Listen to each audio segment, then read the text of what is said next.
All right, this is a continuation of part two, the second portion. So this is 2-2. Um, so we just dropped in our quote. Um, we dropped in this text quote. Um, it was here, and then we dropped it in after the first paragraph, and then we deleted the text box that we had in the next column because we don't need that anymore. Okay. So what we're going to do is we're going to select the new text, so the entire quote, and we're going to go to the top where it has formatting. It says bold, now italic. We're going to make it all italic.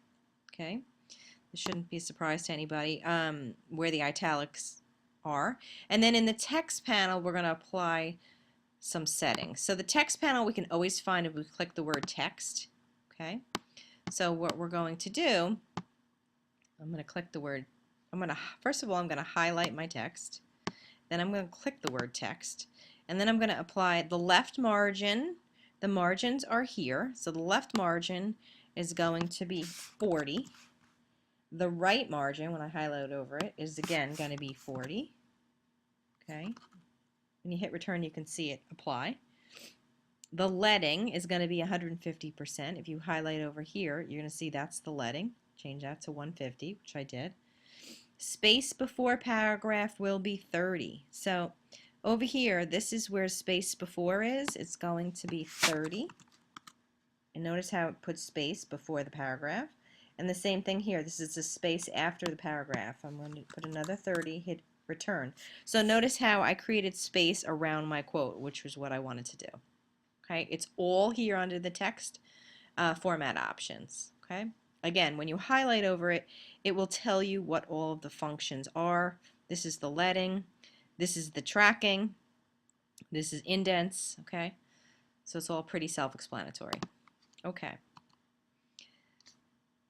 So now we're going to add some color. So I'm going to highlight my headline copy, okay? I'm going to click on the color box above and type in a specific RGB color. RGB stands for red, green, blue. Okay, so if I click, this is the color box above. I'm going to click on it. So instead of picking a picker, color picker right there, or from one of my swatches over here, I'm actually going to put in an actual color. So my color happens to be red 110, green 51, and blue 41.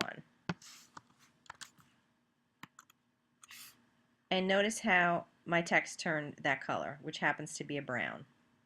Okay. Then I'm also going to click on the text box just with my text tool, and I'm going to pull down to edit, pull down to change case, and I'm going to pull it across to uppercase because I want to take all my letters and make them uppercase. And notice how when I do that, it makes all my letters uppercase, and I do not need to retype it myself. So that's a cool function also. Okay, remember, save your files often. Okay. So now I'm going to select the text box, photo by Karen's Coffee, or photo by Karen Coffee, okay? I'm going to close up on the box a little bit. When I pull my cursor or pointer a little bit outside, notice how it gives me this curved arrow. That will allow me to rotate my text. I'm sure you've seen this a lot of other times with a lot of other programs. So again, a little bit outside of those squares, you're going to see that round arrow. If you click and then turn it, either go down or go up to the right, or up to the left or down to the left, it'll rotate it. You can also hit the shift key and it will bring it in increments of set increments. Okay, so I like to hold the shift key down and then place it somewhere. Actually, I'm going to place it right around here. Okay, so I rotated that, so that's set and ready.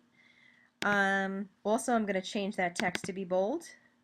I'm going to highlight the text, click bold. Again, I can just do that with my formatting up here. Okay, and that's it. So that is the end of part 2. Part 2 is a smaller part, and you're ready for part 3. So remember, save your file often, and this is what part 2 should look like at the end. Great, good job.